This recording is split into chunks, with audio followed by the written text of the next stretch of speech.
Hello.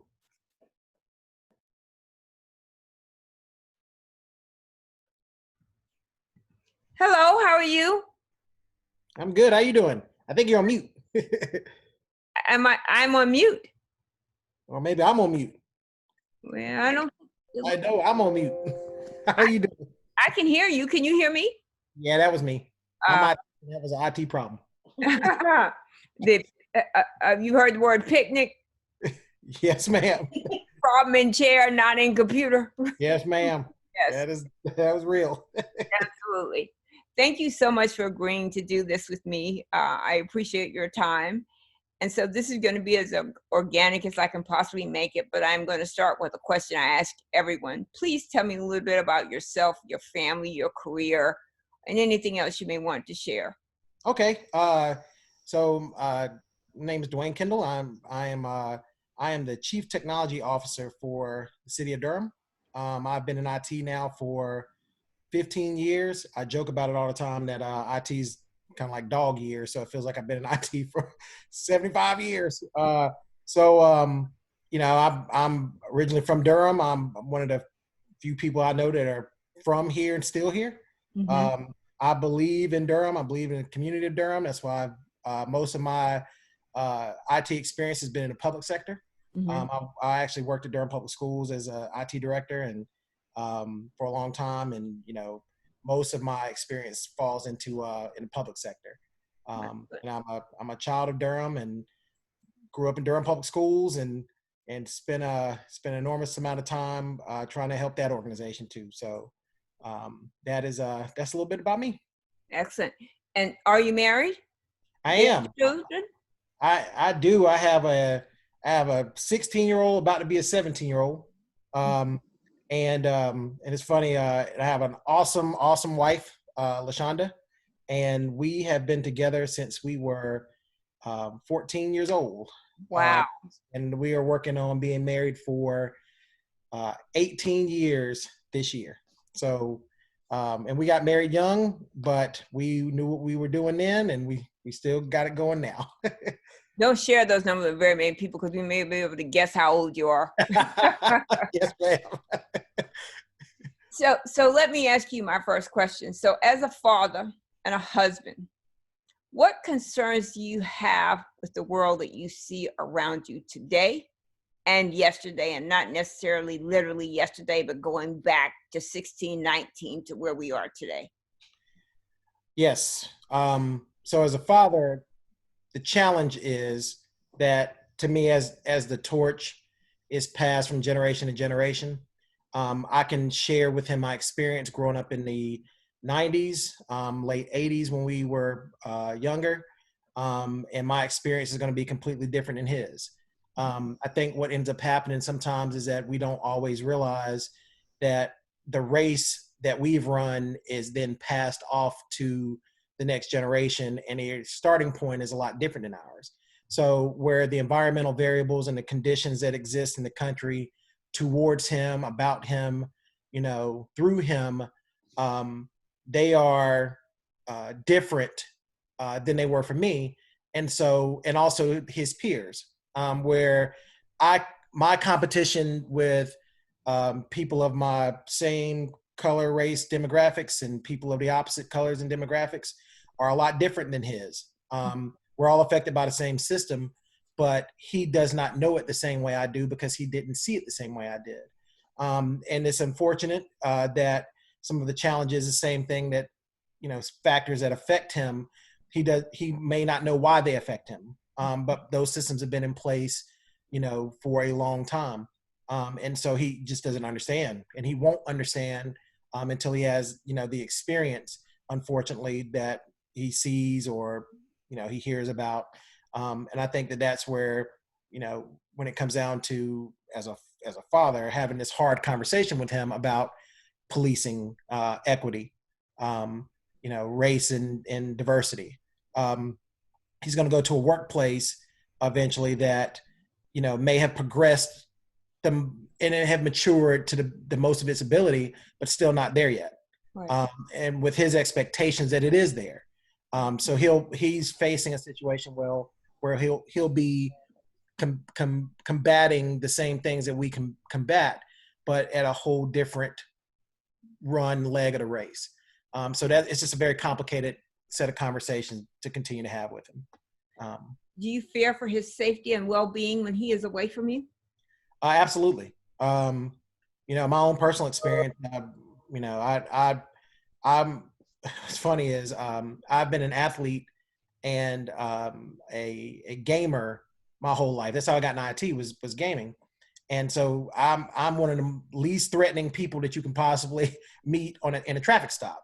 Right. Yet one time when I was younger, a long time ago, maybe when I was 17 or 18, I was stopped 3 times in the same day.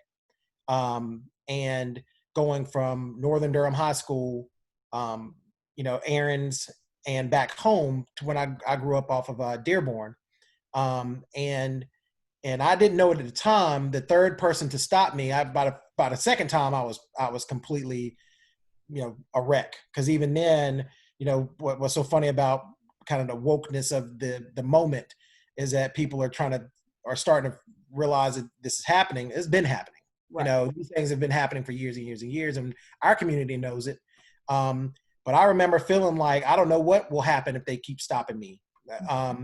And I, especially for the bogus charges of like dim tail light. I had the first stop was a dim tail light at 4 o'clock in the afternoon, coming back from practice. And luckily the third stop was my football coach. One of my football coaches was a deputy sheriff. Mm-hmm. And he explained to me and he helped diffuse how I was feeling because I was nervous. I was out, and he explained to me they were looking for someone with the type of car that I was driving. Mm-hmm. But if any of the other officers would have said that to me, it would have been a lot better situation. And so to answer your question, yeah, I absolutely do fear for his safety as he goes out, because that was, 20 years ago.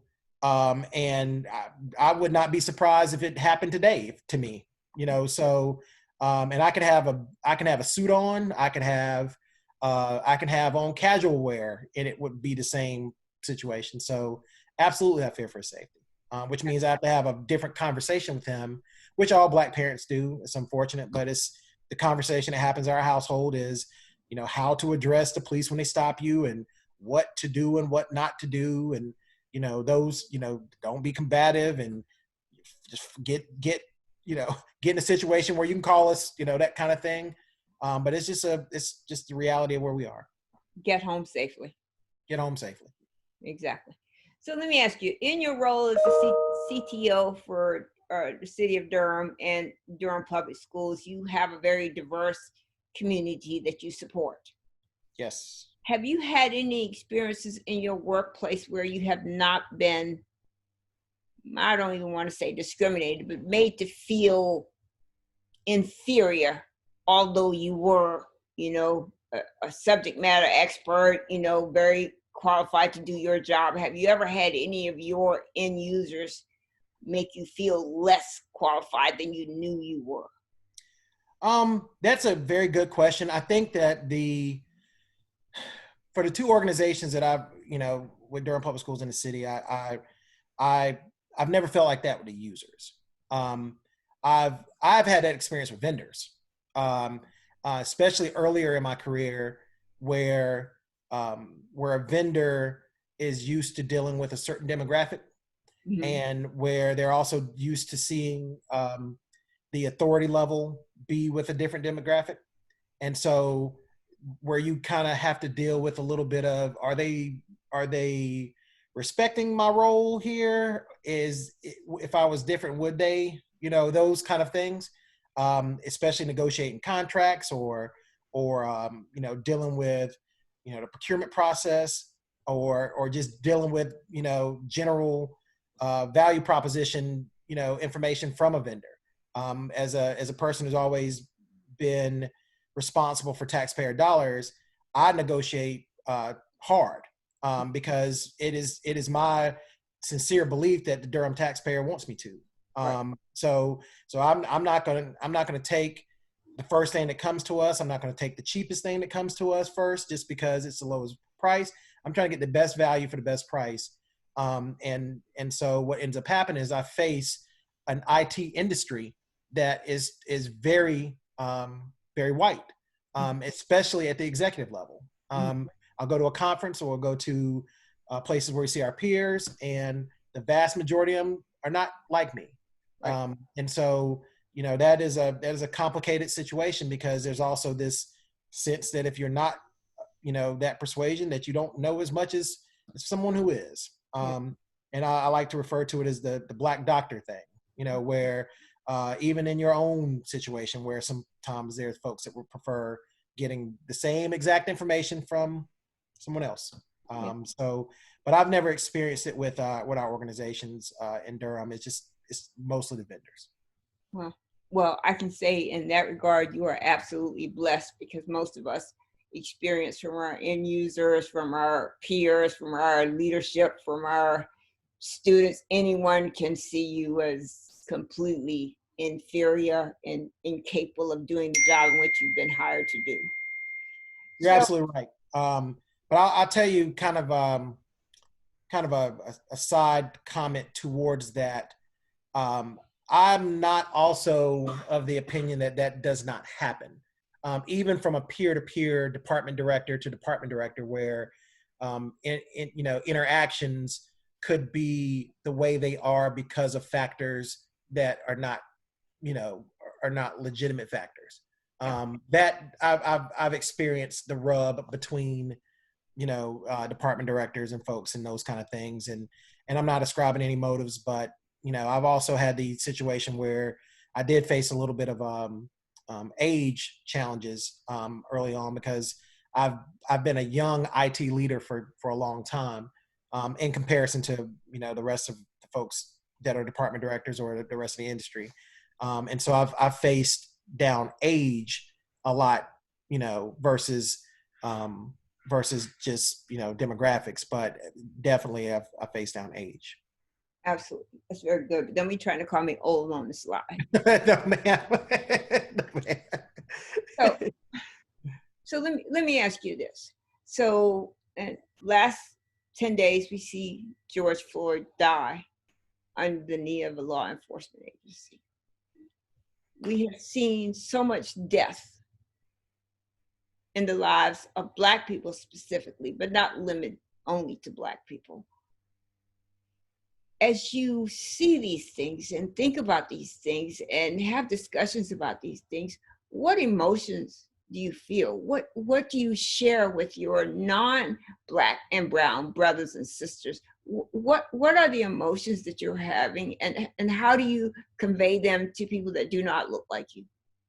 Yeah, that is in fact a challenge, because people can sympathize, but empathy takes a lot more effort, and empathy implies that you want to join my shoes in order to understand the experience that I have in terms of what I'm feeling when I see these things on the news, and I see these things and just in the world. I think that the challenge is that you have well-meaning folks who want to be a part and want to cry with you, and they want to be a part of the solution. And then you have others that don't believe it's really a problem. That what we're seeing is some kind of victim blaming, or it's another side to the story. And personally, what I try to explain to people, and even folks that I know, justice doesn't have two sides. Where when something happens to you, there's not another side of a story. It happened. That is the reality. And I think that folks that want to be a part of a solution will seek information on how to do so. I think that silence is loud. I think that late, better late than never in some cases with some folks and their reactions. I've seen several different organizations put out statements and do these different things, but I think we don't get there until we address it a very specific way.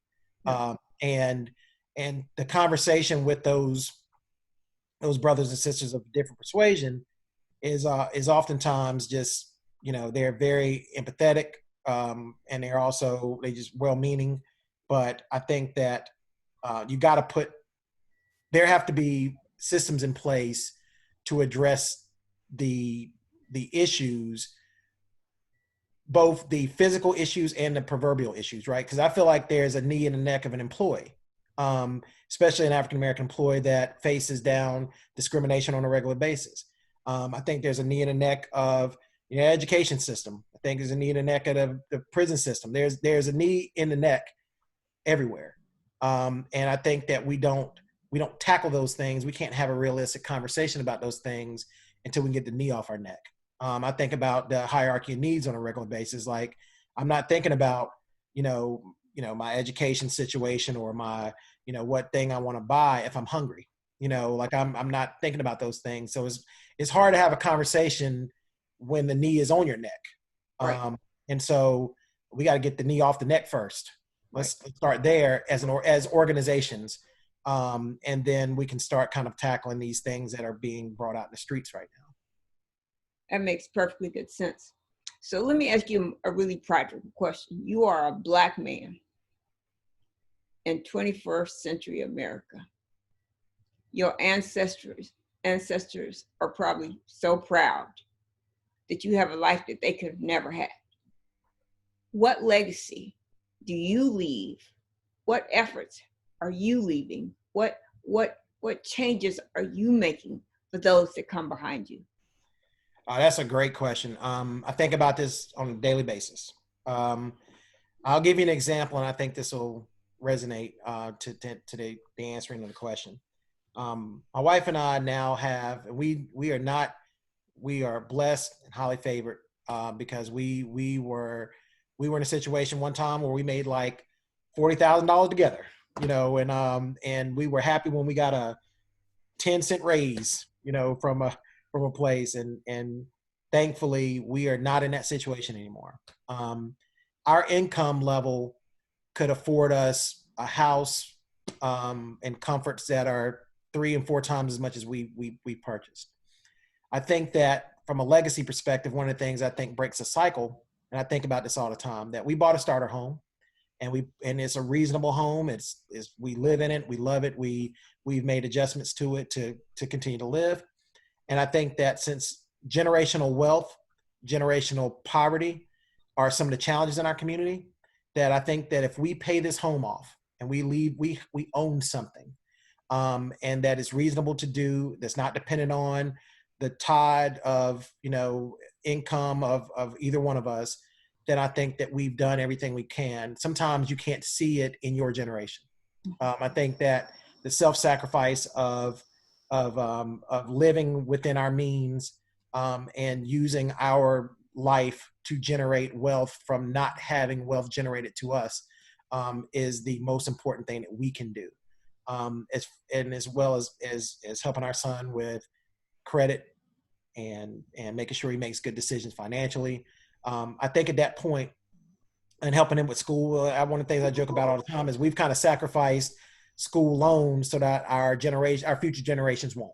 I try to think of it from that perspective, and not to sound like that we're martyring our life or anything like that, but I think that we have to be realistic about the fact that in order for our future generations to regain the ability to generate wealth, and to own land and to do these things that we all know are challenges in our community, you have to start by someone has to get the race started. And so I think that from a legacy perspective, I'm hoping that, 3 generations away from us can see that it started with us, because no wealth was passed to us. Our parents did the best they all could, growing up in those situations and circumstances at the time they grew up in. And so I think that's, from a legacy perspective, I think that's the best we can do. Absolutely. Let me ask you a question. It has been said many, many times that Black people cannot and are not racist. Do you believe that? So I have some strong thoughts on that. I've heard Spike Lee and some others say that being racist implies that you have power over someone else. And if you're the oppressed people, how can you have power over someone else? Um, I think the statement I know the controversy behind the statements, but fortunately, I believe that you have to be in a situation where you have some power over someone else.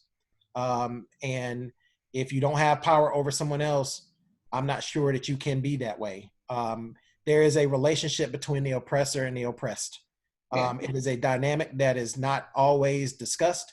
There is, generational oppression that happens as a result of, all the things that have happened to us. I think you can draw direct lines of 21st century back to 17th century.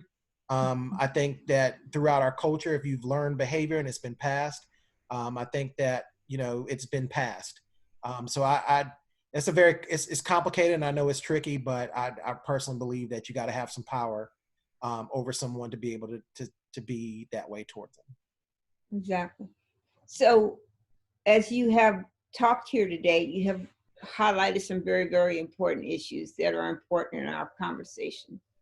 Do you see the protests, the marches, the looting, the rioting, the demonstrations as a manner to bring about change? Yes. Um, it's unfortunate, and I'm going to say something I know is not popular either, but I mean, you had the LA riots as a result of Rodney King. And then you start seeing the LAPD make sweeping changes, and at least whether they fixed the problems in LAPD, they were at least highlighted, and any problem was then magnified as a result because of what they knew, what kind of press that they got as a result of the footage that came out with Mr. King. I think that the entire country has not moved a single needle, a part of the needle, without some protests, without some. I think that you cannot fix these systems without bringing it to their attention, and every piece of the media that shows it is important. I also think that we have to address it in the workplace. I think the next frontier of this battle, and I don't want to take anything away from people who physically died at the hands of police, but the next part of this battle is the institutional implicit bias inside of workplaces in every single sector, private and public, that has existed since people of color have been able to work in these places. These systems are the root of the experience that Black folks and people of color have in their day-to-day lives. It didn't matter as much, I believe, when we were only the working class.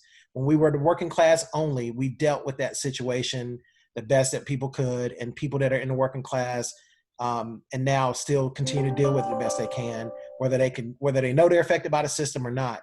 But I think that as we've moved into positions in companies and we're in organizational culture, that's the battle. That is the next front. I think about it as a knee on the neck, right? So we're saying there's a knee in the neck in the office, just like there is out when they stop you. And that has a solution. That one is actually, unfortunately, that one's easier to solve than the police system. It just takes some investment into systems that will curb that behavior. The example I like to use is sexual harassment was a problem in offices in the 40s, 50s, 60s, 70s, 80s until we addressed sexual harassment as being wrong. And then people began to get punished for sexual harassment. And then HR began to train people on sexual harassment. And now if you're a manager of any type, you are more than likely trained by your organization on the term sexual harassment. So we all know it to be wrong. The problem is we don't all know that implicit bias and organizational behavior is wrong. Like Yeah. we don't see that as all wrong yet. Until we do, we won't change the behavior in the organization, but we must address that racial equity and those challenges in the office, just like we're out here trying to protest in the streets. Because people are fired, people are demoted, people are stressed, stressed beyond all belief, and we know stress is a killer. That is happening to every.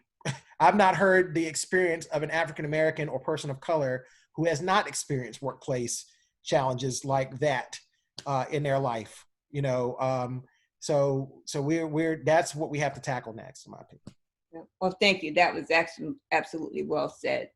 So there was a study that was done about 3 or 4 years ago after it came out that Silicon Valley was the least diverse uh, companies there were in terms of Black and brown people and even women in leadership roles and pay equity. And then the letter the gentleman at Google wrote about where he thought women belonged in the workforce.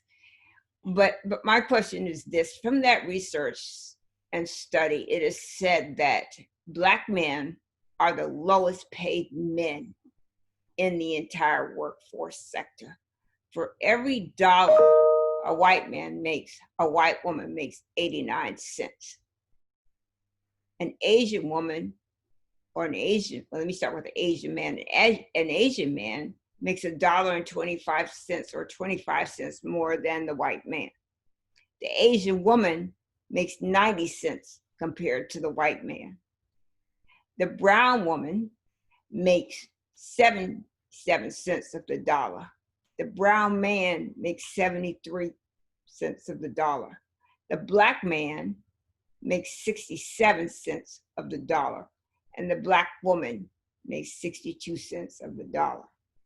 So when you think about that, just in terms of wealth and wealth accumulation, how do you think that that will change when we live sometimes paycheck to paycheck?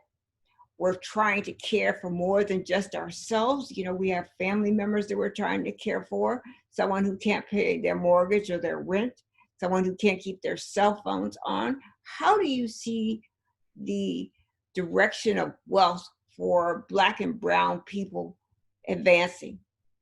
Yeah. So to me, it's the same. And I'll give you this. It's the same solution to the question I just answered a few seconds ago. The challenge is that HR departments were created to address a specific issue in a workplace. There, you know, over the time that HR departments existed, I'm sure there's some data that shows that, you know, X amount of situations have not existed prior to this control. And you know, HR departments on you know, on average are addressing a ton of these kind of problems. There is no department that exists in an organization by structure that addresses equity. From that perspective, there are some folks that try equity. There are some folks that try. They say they'll have an office of equity, but they don't have the specific charter to look at those data points and address compression or address, you know, any of the starting, because that's some of it too, is that there's a psychology behind, as a person of color or a woman, when you get a role, to not negotiate too hard for your salary, because you're thankful that you got an opportunity to even to be there. So that complacent, that when we kind of roll over a little bit, because we know if we get any kind of aggression towards, because they'll see negotiation as aggression, that then they'll go on to number two. You know, they'll have a good reason why to go on to number two. So to me, we don't address those problems until there is a mechanism inside of the organization to spend time studying those things and say, hey, look across the board. Are we compressing women and African Americans at a 95% rate? You know, if that's the case, why are we not bringing these folks up to the same pay grades? Why are we not addressing the workload versus, you know, the task versus the, you know, compensation? It's an organizational issue that there's no mechanism to address. Like their HR departments, I use them as an example, especially an example with sexual harassment. We've addressed it. You know, have we solved it? No. But have we addressed it? Yes. HR has a place. Racial equity has no place. Racial equity has no vehicle for us to address that. Where someone takes it through a filter, like I know that organizations are doing things like taking the names off of the applicants' resumes and assigning a number to it so that you can look at credentials and not names. Because the second that you see Shamika Jackson, you know, it's like, oop, never mind, put that one in a different pile, you know, regardless of the qualifications or regardless of anything else, or worse, they hire you as a diversity hire and still put you in a situation where they don't negotiate with you on the costs and those other things. So I think that the mechanism to control this problem needs to exist in the organization. And if that mechanism doesn't exist, you can't make any change. All you do is meet to death about the problem, or they'll send these nice emails. You know, they'll send an email that they really meant a whole lot about. They thought about it and they really felt sad about it, and here we go. But until there is a control, an actual control that is independent of the organization, is independent of the, you know, and it can look at the organization across those data points, and then attack those, you know, with someone's effort, they're 40 hours a week, versus some tasks that some other group can just do, then we won't get there. Absolutely.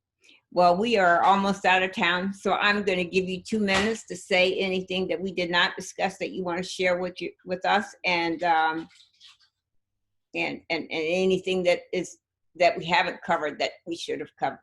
Yeah, so I'll use this last little 2 minutes to just say that I really feel passionately about, as IT, we try to solve problems. Like, and the nature of our business is deductive reasoning and problem solving.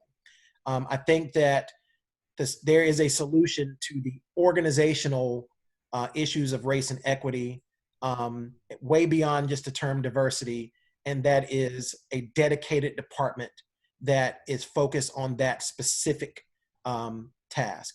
I think that if you attack it at the workplace, you can start spreading it out through the rest of society. The vast majority of us are working in places, there are whole industries, whole groups of people who are experiencing this stuff on a day-to-day basis. I don't want to take anything away from what's happening to people that look like me in the street. But I think that a lot of us have had knees on our neck at work. That our 8 to 5 has been a knee on the neck. And it's subtle. It's implicit bias. It's people who are well-meaning. They can be even, you know, they can be liberals and they can be progressives and they can vote for all those different things and still have their knee on your neck because they don't know that they're doing it. And I think that if there is a group, if there is a department, and I say department as in more than one person assigned to specifically address those challenges inside of the office, I think the office folks can then that starts permeating throughout the culture, because then we can start seeing that change at that level. And then even officers are working on office. They're administrative staff in the police departments. There are folks that have managers and supervisors there too. So that entire culture needs to have that lens that everything is looked at through, including pay and compensation and workload and all those other things. Well, thank you very much, Dwayne, for this time. I appreciate it very much. I will send you a copy of this video before it is uploaded. So if there's anything there you want to change or rethink, you may do so. Again, thank you very much for your time. And I am very grateful, and my prayer for you and your family is prosperity, health, and safety. Thank you. Thank you so much. We appreciate that tremendously. Absolutely. Take care. All right. Have a good day. You too. Bye-bye.